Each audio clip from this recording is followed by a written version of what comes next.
अंजलि, हे भगवान, ये मैंने क्या कर दिया? क्या कर दिया मैंने?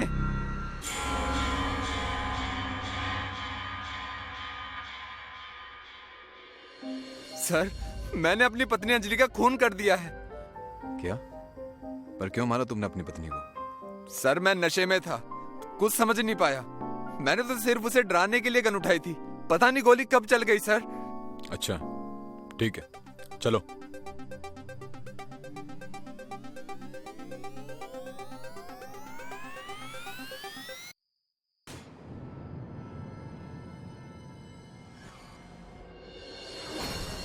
सर, इसी रूम में मैंने अपनी पत्नी को गोली मारी थी। राजन जी, यहाँ पर तो कुछ भी नहीं है। बट सर, मैंने अंजलि को यहीं पर गोली मारी थी। राजन जी, ना तो यहाँ पर आपकी पत्नी की बॉडी है और ना ही फर्श पर खून। सर, ये कैसे हो सकता है? सर, मैं सच कह रहा हूँ, मैंने अपनी पत्नी अंजलि की लाश यहीं पड़ी देखी थी। आप चाहे तो गन चेक कर सकते हैं। सर, राजन सच कह रहा है, इसमें एक गोली कम है। ठीक है, फोरेंसिक डिपार्टमेंट को बुलाओ।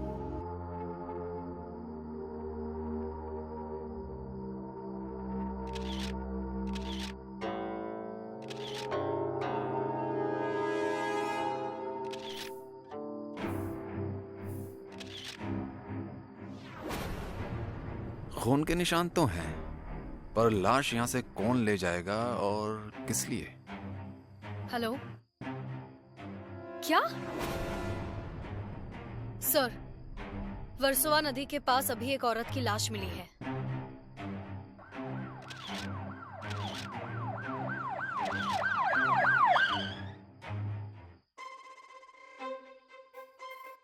अंजलि? सर, ये मेरी पत्नी अंजलि है। अंजलि! राजन जी, आप बॉडी से दूर रहिए और हमें अपना काम करने दीजिए, प्लीज।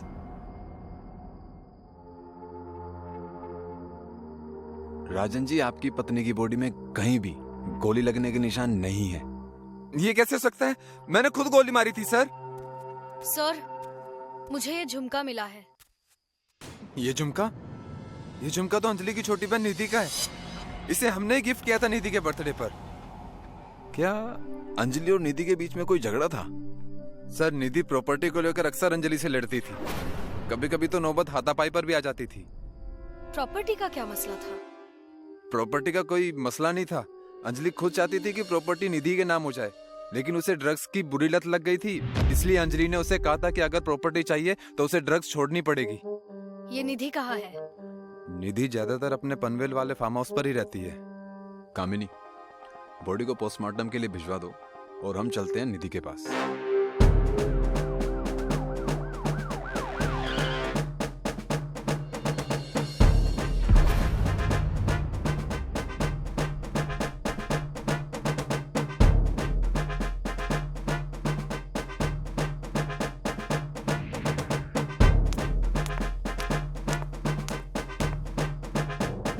Sir, suicide note. मैंने अपने नशे की लत को पूरी करने के लिए अपनी बड़ी बहन अंजलि को मार दिया। मुझे जीने का कोई हक नहीं। दीदी, हो सके तो मुझे माफ कर देना। आपकी छोटी बहन निधि आपके पास आ रही है। सर, निधि खूनी थी और अब वो नहीं रही। इसका मतलब सर, केस खत्म। कामिनी, जब तक दोनों बॉडी की पूरी रिपोर्ट नहीं आ जाती, ये केस खत्म नहीं होगा। और हाँ, दोनों घर के आसपास के सीसीटीवी अच्छे से चेक करो। Okay sir. सर, अंजलि की बॉडी पर एक बाल मिला है। ठीक है, तुम एक काम करो, निधि की बॉडी को पोस्टमार्टम के लिए भिजवाओ और फोरेंसिक टीम को बोलो कि अंजलि की बॉडी से जो बाल मिला है उसे निधि के डीएनए से मैच करके देखे कि वो निधि के बाल तो नहीं। और इस घर को पूरी तरह सील करके छानबीन करो और देखो कि निधि की हैंडराइटिंग वाली कोई और नोटबुक मिलती है क्या।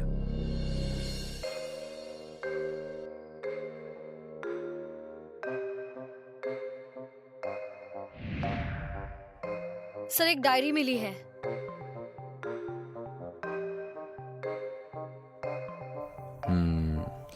दोनों की हैंडराइटिंग एकदम सेम टू सेम है। तो सर, इसका मतलब निधि को सच में अपनी बहन को मारने का पछतावा था। हो सकता है।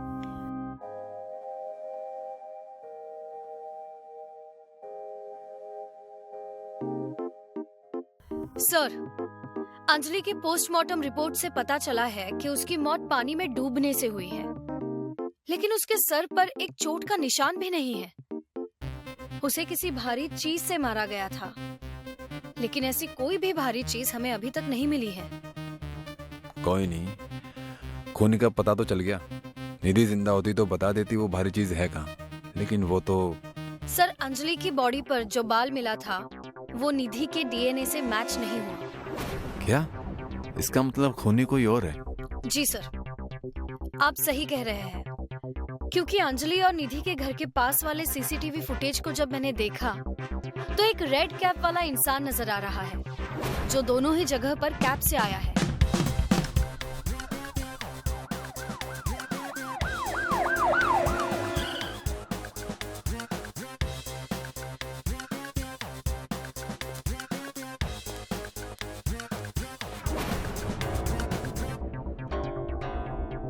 राजन जी, पूरी तरह छानबीन करने के बाद हमें यही पता चला कि निधि ने पहले अपनी बहन को मारकर बेहोश कर दिया, फिर उसे नदी में फेंक दिया, जिससे पानी में डूबने से अंजलि की मौत हो गई।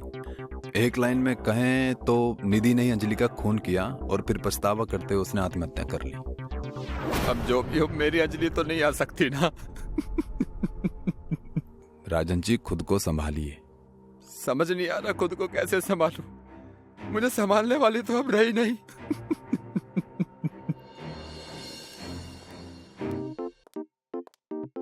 सर, आपने डीएनए रिपोर्ट की बात राजन से क्यों छुपाई? छुपाई नहीं कामिनी, जानबूझकर नहीं बताया ताकि हमें जाल बिछाने का वक्त मिल सके। सर, आप तो कमाल हैं। अपना तो ऐसा ही है। सर, अब आगे क्या करना है? Just wait and watch.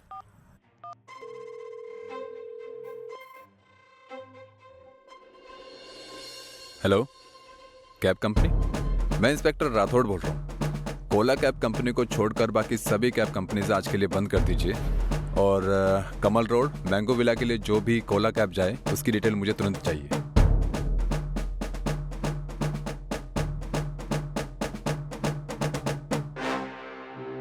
Rajan ji, कहीं जाने की तैयारी है क्या? अब क्या बताऊं इंस्पेक्टर साहब, जब से मेरी अंजलि मुझे छोड़कर गई है तब से एक घर मुझे काटने को दौड़ता है। खैर, जो होना था सो हो गया। आप लोग बताइए, यहाँ फिर से क्यों आए हैं? कुछ भूल गए क्या? हाँ, आप बता सकते हैं कि कत्ल वाले दिन अंजलि से कोई और भी मिलने आया था क्या? सर, अंजलि बहुत रिजर्व टाइप की थी, इसलिए घर पर उससे मिलने कभी कोई नहीं आता था। लेकिन आप लोग मुझसे ये सब क्यों पूछ रहे हैं? आप लोगों को तो पता चल गया था ना कि अंजलि को निधि ने ही मारा था। हमें तो ये भी पता चला है राजन जी कि अंजलि की बॉडी में जो बाल मिला है वो निधि का नहीं है। मतलब ये अंजलि और निधि के कत्ल में किसी और का हाथ है। क्या? ये आप क्या कह रहे हैं इंस्पेक्टर साहब? निधि ने खुद सुसाइड नोट में कबूल किया है कि उसी ने अंजलि को मारा है, तो फिर आप ये नई कहानी क्यों बना रहे हैं? कहानी है या हकीकत, वो तो हम आपको बाद में दिखाएंगे, लेकिन फिलहाल आप शहर छोड़कर कहीं नहीं जा सकते।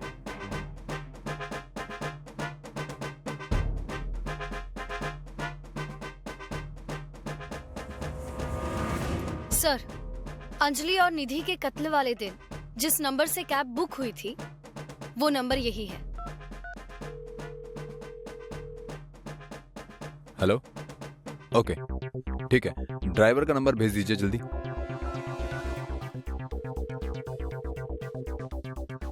हेलो, मैं इंस्पेक्टर राठौड़ बोल रहा हूँ। मेरी बात ध्यान से सुनो। तुम जहाँ भी हो उसका लाइव लोकेशन भेजो जल्दी, और जो भी तुम्हारी कैब में बैठकर जाने वाला है उसे धीरे धीरे ले जाकर उसकी जगह पर छोड़ देना।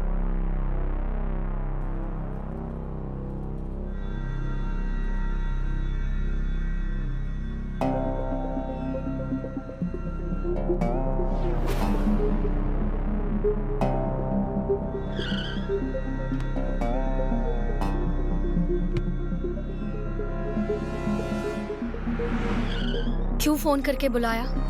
तुमसे एक काम ठीक से नहीं होता। तुम इतनी बड़ी गलती कैसे कर सकती हो? तुम्हें पता है अंजलि की बॉडी पर जो एक बाल मिला है वो निधि का नहीं तुम्हारा है।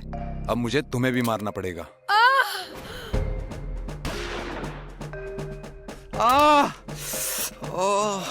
बहुत हो गया लुक्का छुपी करके, अब सच बोलने का समय आ गया है। ये बताओ क्यों मारा तुमने अंजलि और निधि को? अब मैंने तुम्हें मना किया था ना यहाँ आने के लिए, फिर तुम क्यों आई? मत भूलो कि अभी तक हमारा तलाक नहीं हुआ है। फिर भी ज्यादा के लालच में तुमने अमीरजादी अंजलि को फंसाकर जो उससे शादी की है ना। अगर सोचो अंजलि को तुम्हारी सच्चाई के बारे में पता चल जाए तो तुम्हारा क्या होगा? तो तुम ब्लैकमेल कर रही हो? क्या चाहती हो? ज्यादा कुछ नहीं, बस हर महीने 5 लाख। राजन, शादीशुदा होने के बावजूद भी तुमने मुझसे शादी की सिर्फ और सिर्फ मेरी जायदाद के लिए। इतना बड़ा धोखा। लेकिन अब मैं अपनी सारी जायदाद निधि के नाम कर दूंगी और तुम्हें तलाक देकर भिखारी बना दूंगी। तुम जिंदा रहोगी तब ना।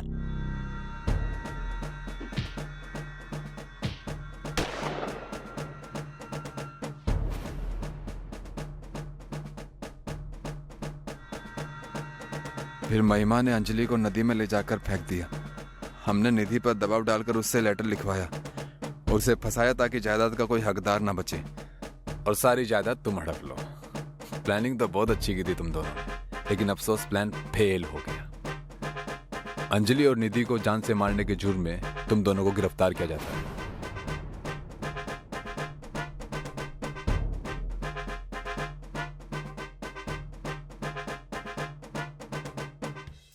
सर, एक बात मुझे समझ में नहीं आ रही कि महिमा तो किसी भी कैब से आ सकती थी, तो वो कोला कैब से क्यों आई?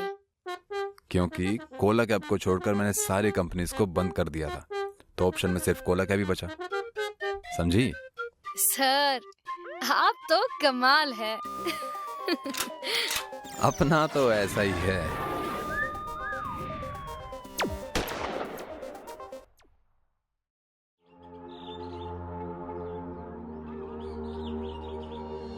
क्या बात है सर, आज आप बहुत रिलैक्स लग रहे हैं। कई दिनों से कोई स्ट्रेस देने वाला केस जो नहीं आया।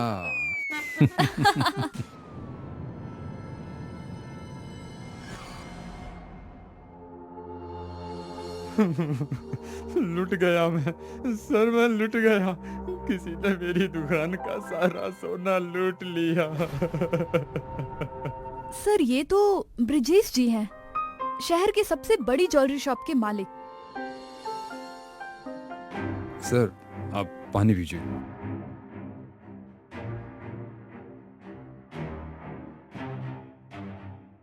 अब आराम से बताइए क्या हुआ था। सर, कल रात को रोज की तरह मैंने अपनी ज्वेलरी की दुकान में ताला लगाया था, अच्छे से चेक करके। बाहर गार्ड भी था, पर फिर भी मेरी दुकान का सारा सोना चोरी हो गया। मैं तो लुट गया सर, मैं तो लुट गया। क्या आपकी दुकान में सीसीटीवी है? हाँ सर है, और सीसीटीवी का कनेक्शन मेरे फोन से है।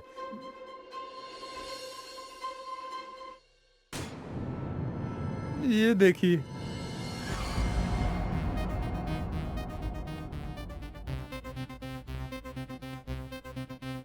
इसने तो मास्क पहन रखा है। क्या आपकी दुकान के आसपास कोई और दुकान के बाहर सीसीटीवी है?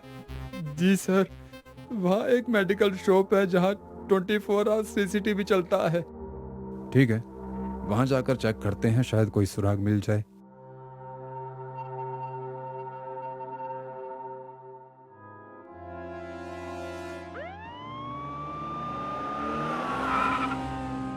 सुनो, मुझे कल रात के इस बाहर वाले सीसीटीवी की फुटेज चाहिए, लगभग 2 बजे के आसपास वाले। जी सर। अच्छा, इसमें भी मास्क है। सर, मैंने इस आदमी को देखा है। पक्का? जी सर, कुछ दिनों से ये रोज मेरी दुकान पे आता था और यहाँ वहाँ देखता रहता था। मैंने कई बार इससे पूछा कि क्या चाहिए, पर ये कुछ बोलता ही नहीं था। तो इसका मतलब इसकी शक्ल पहले की सीसीटीवी फुटेज में मिल जाएगी। जी सर, यही है सर, यही है वो। लेकिन तुमने इसे मास्क में कैसे पहचान लिया? सर मास्क में भी उसकी आंखें याद है मुझे। ठीक है कामिनी, इस आदमी का पता लगाओ।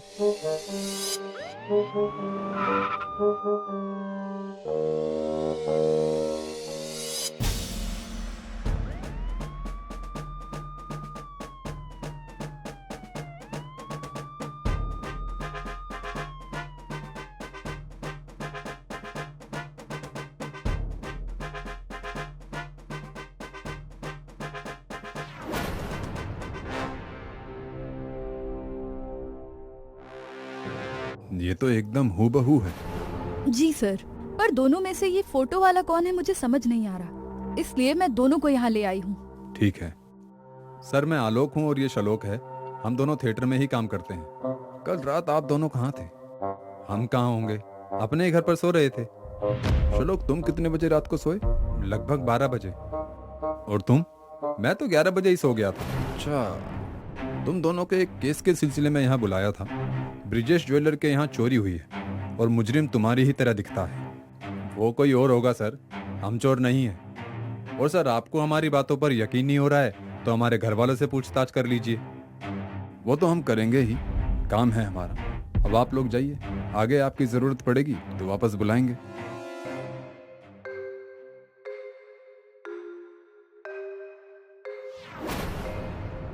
सर, इन दोनों में से चोर कौन है? ये तो मुझे भी नहीं पता, पर जल्द ही पता लगा लूंगा। मुझे तो लगता है ये दोनों के दोनों चोर हैं, मिलकर चोरी कर रहे हैं। हो सकता है और नहीं भी। कामिनी, इन दोनों की सारी डिटेल्स चाहिए मुझे, यहाँ तक इनकी मेडिकल हिस्ट्री भी। जी सर।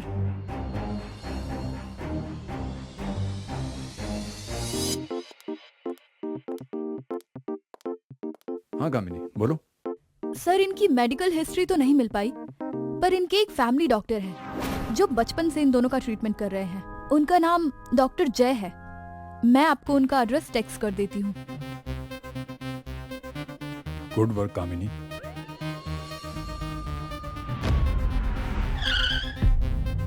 जी सर, बोलिए, मैं आपकी कैसे मदद कर सकता हूँ? ये आलोक और शलोक जो आइडेंटिकल ट्विंस हैं, इन दोनों में कोई डिफरेंस है क्या, जिससे पहचाना जा सके कि आलोक कौन है और शलोक कौन? सर, वैसे तो कोई देखकर पहचान नहीं सकता, यहाँ तक कि उनके परिवार वाले भी उनको पहचान नहीं सकते। पर एक डिफरेंस है। क्या? शलोक को एक अजीब बीमारी है। वो लाउड नॉइज सुनते ही कॉन्शियसनेस खो देता है, कुछ मिनट के लिए फ्रीज हो जाता है। Oh, thank you so much doctor, आपने मेरी केस सोल्व करने में बहुत मदद कर दी। You are welcome sir. Sir, आपको कोई क्लू मिला? क्लू नहीं, मुझे तो हुक्म का इक्का मिला है। मैं समझी नहीं। तुम्हें समझने की जरूरत नहीं है, बस देखती जाओ।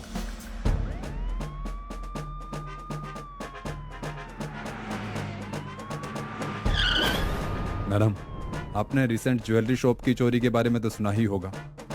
जी सर। मेरे कैलकुलेशन के हिसाब से चोर नेक्स्ट टारगेट आपकी शॉप को बनाएंगे। क्या? ये तो नहीं बता सकता, पर मेरे पास प्लान है जिससे आपकी ज्वेलरी शॉप में चोरी नहीं होगी।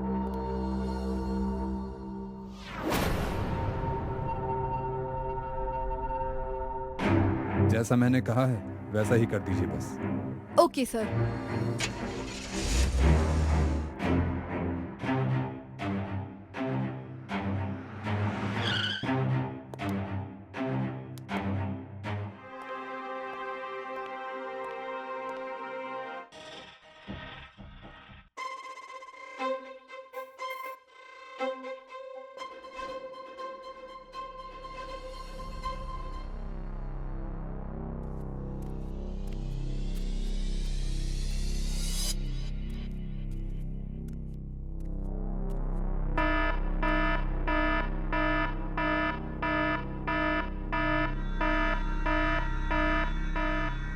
तो चोर शलोक है।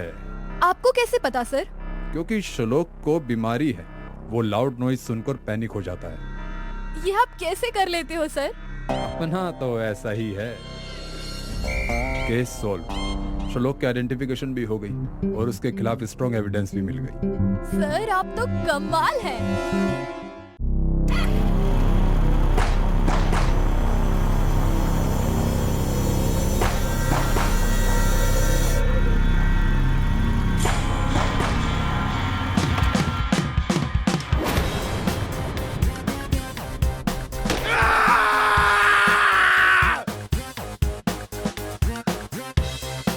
Hello police.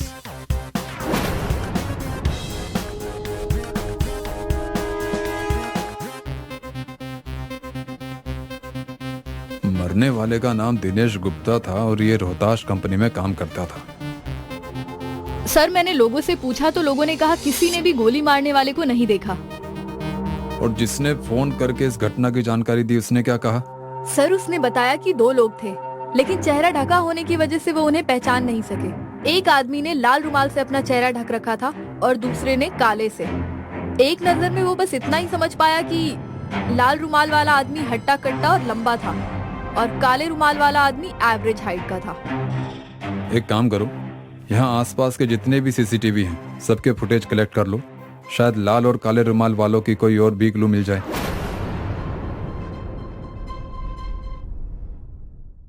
राजेश जी, आपको तो पता ही होगा कि दिनेश का कत्ल हो गया है। यस सर, वो हमारी ही कंपनी का कलेक्शन एजेंट था।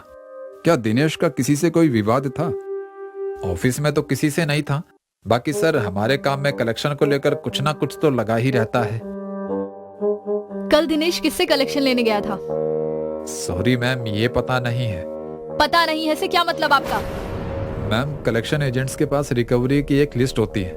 उस लिस्ट के हिसाब से जो उसे सबसे ज्यादा कंफर्टेबल लोकेशन लगती है वो वहां चला जाता है, जिसकी इन्फॉर्मेशन हमें क्लोजिंग इन्फॉर्मेशन में ही मिलती है। अनफॉर्चुनेटली दिनेश की क्लोजिंग इन्फॉर्मेशन आने से पहले ही उसके साथ मिस हैपनिंग हो गई, इसलिए हमें नहीं पता कि वो कहाँ कहाँ गया था कल। लिस्ट कहाँ है?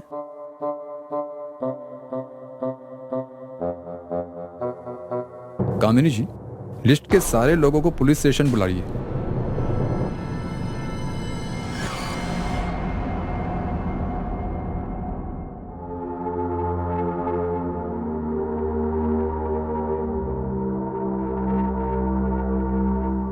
आप सब जा सकते हैं। सर ये तो शॉकिंग है। दिनेश ने मरने से पहले सक्सेना, गुप्ता और शर्मा से 3 लाख का कलेक्शन किया था। इसका मतलब यू आर राइट कामिनी जी, ये कत्ल पैसों के लिए ही हुआ है। लेकिन सर लुटेरों को कैसे पता चला कि दिनेश के पास इतने पैसे हैं? यही सवाल है कामिनी जी। एनीवे, वो सीसीटीवी फुटेज का क्या हुआ? आपकी टेबल पर है।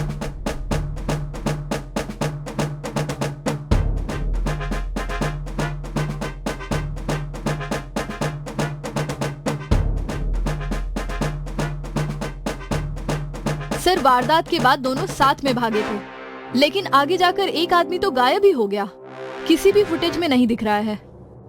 तो क्या हुआ कामिनी जी? दूसरा तो दिख गया। ये देखो, लाल रुमाल, हट्टा कट्टा, लंबा आदमी, ई रिक्शा पर। हाँ सर, ये तो वही है। अब जल्द ही ये हमारे शिकंजे में होगा कामिनी जी।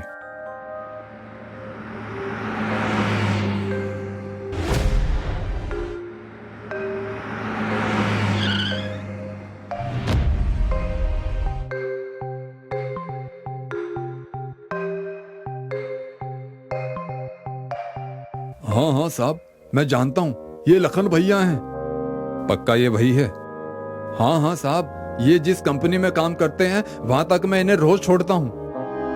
कंपनी कहाँ है?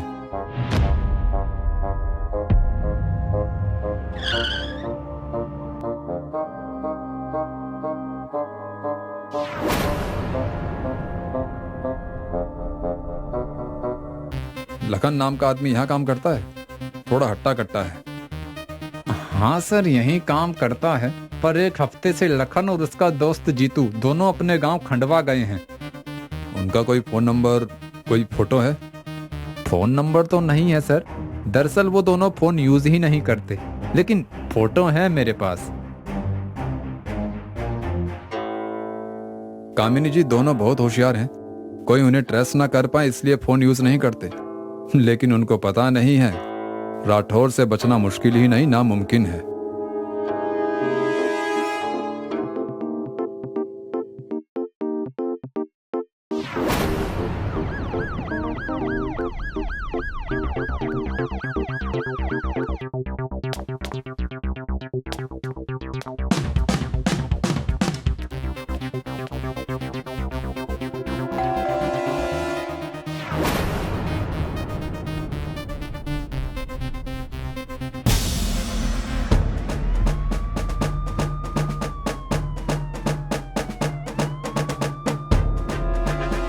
सर लखन जी तो अगर गांव नहीं आए तो दोनों गए कहाँ? बरसात के मौसम में तन्हाई के आलम। माफ करना साहब।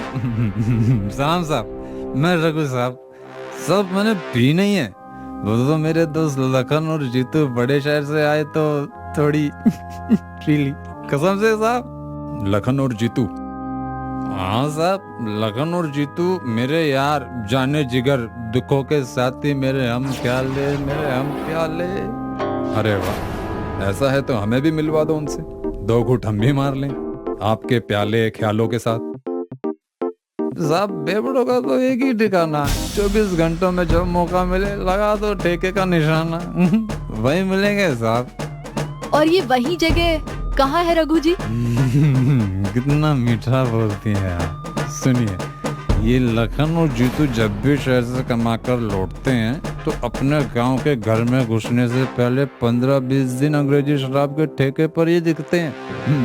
जब ठेके पर नहीं होते तो जाने कहाँ मौज करते हैं, किसी को कुछ नहीं पता। तो ये ठेका कहाँ मिलेगा? इसी रोड पर सीधा 3 किलोमीटर आगे जाइए साहब, मिल जाएगा। ओके, थैंक यू रघु जी। साहब बुरा ना माने तो उन्हें एक हाफ और चकना पैक करके लाने के लिए कह देना। ठीक है, बोल दूंगा रघु जी। आप कितने अच्छे वाले साहब हैं। जय साहब, बरसात के मौसम में तन्हाई के आलम में। जिंदगी हो तो ऐसी, एकदम मस्त, नो टेंशन। क्यों कामिनी जी? Yes sir. तो चलिए, अंग्रेजी शराब का ठेका इंतजार कर रहा है हमारा।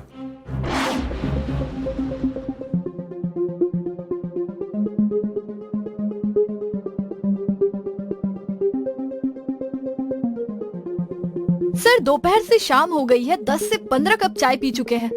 इन दोनों के चक्कर में हमारा शुगर ना बढ़ जाए कहीं। अगर आप चाय से उकता रही हैं तो ठेका सामने है, 2 घूंट मार लीजिए। अरे सर कमाल करते हैं आप भी। सरकारी नौकरी है, ड्यूटी पर हूँ।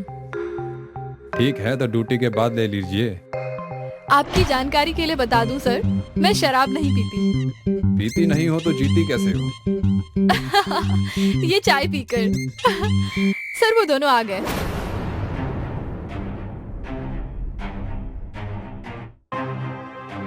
कौन है बे?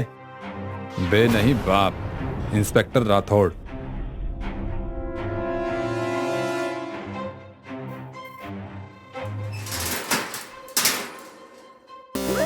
अब जल्दी से भगो।